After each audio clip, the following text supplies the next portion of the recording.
സൗഭദ്ര ആയുർവേദ ആശുപത്രിയുടെ ഗൃഹവൈദ്യ അറിവുകളിലേക്ക് പ്രിയപ്പെട്ട പ്രേക്ഷകർക്ക് സ്വാഗതം. ഇന്ന് കഴിഞ്ഞ ദിവസങ്ങളൊക്കെ പച്ചക്കറികളെക്കുറിച്ച് പോന്നു. ഇനി അടുക്കളയ്ക്കകത്തേക്കൊന്ന് കിടക്കാം. മുതിരയെക്കുറിച്ച് നിങ്ങൾ കേട്ടിട്ടുണ്ടാകുമല്ലോ. പ്രോട്ടീനും ഫൈബറും അയേണും കാൽസ്യവും എന്നിവയൊക്കെ ധാരാളം അടങ്ങിയ സമ്പുഷ്ടമായ ഒരു ഭക്ഷണ പദാർത്ഥമാണ് മുതിര.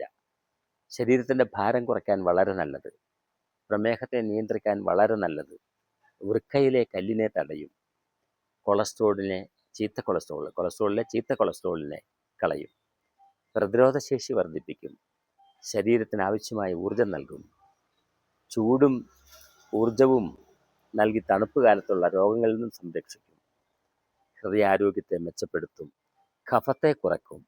ദോഷം, ചൂടുള്ളതിനാൽ വേനൽക്കാലത്ത് ഇത് അധികം കഴിക്കാൻ പാടില്ല. മഴക്കാലമാണ് ഏറ്റവും നല്ലത്. തണുപ്പ് കാലവും മഴക്കാലവും ഒക്കെയാണ് ഏറ്റവും നല്ലത്. അപ്പോൾ മുതിരയെക്കുറിച്ച് കണ്ടോ, ഇത്രയും ഗുണങ്ങളുണ്ട്. കൂടാതെ എവിടെ ശരീരത്തിന് വേദന വന്നാലും കുറച്ച് മുതിര എടുത്തൊന്ന് പൊടിച്ചിട്ട് ഒരു തുണിയിൽ കെട്ടി ചൂടാക്കി അവിടെ ഒന്ന് ചൂട് കൊടുത്തേ ആ വേദന മാറും. ഇതും ഈ മുതിരയ്ക്ക് ഗുണകരമായൊരു കാര്യമാണ്. മുതിര കൂടുതൽ ആൻറ്റി ഓക്സിഡൻറ്റുകളെ പ്രദാനം ചെയ്യുന്നുമുണ്ട്. അപ്പോൾ ബലത്തെ ശരീരത്തെ, അതാണ് കുതിരയ്ക്ക് മുതിര കൊടുക്കുന്നത്. കുതിരയ്ക്ക് തിന്നാൻ കൊടുക്കുന്ന അധികം മുതിരയാണ്. രണ്ട് കാര്യങ്ങളുണ്ട്. രാത്രി ഉറങ്ങാതെ കുതിര ഇങ്ങനെ ചവച്ചുകൊണ്ടേയിരിക്കും. പൊട്ടിക്കിട്ടാൻ വലിയ പാടാണല്ലോ. അങ്ങനെ നേരം വെളുക്കണവരെ നിന്നോളൂ എന്നാണ് അതിൻ്റെ പ്രധാനപ്പെട്ട ഒരു ഗുണം.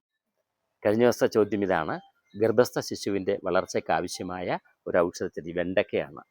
അരിഞ്ഞ് തോരൻ വെച്ച് കഴിക്കാനും അരിഞ്ഞ് വാട്ടി കഴിക്കാനൊക്കെ നല്ലത്. ഇന്നത്തെ ചോദ്യം ഇതാണ്: പ്രമേഹത്തെ നിയന്ത്രിക്കാനുള്ള ഒരു ഔഷധച്ചെടി ഏതാണ്? ഉത്തരം നൽകണം. ഇന്ന് 8 മണി മുതൽ നാളെ 8 മണി വരെയാണ് സമയം. അതുകൊണ്ട് അതിനുള്ളിൽ ഉത്തരം പങ്കുവയ്ക്കാനായിട്ട് നിങ്ങൾക്ക് കഴിയണം. ധാരാളം ആളുകളിലേക്ക് എത്തിക്കട്ടെ, ധാരാളം ആളുകൾ കാണട്ടെ.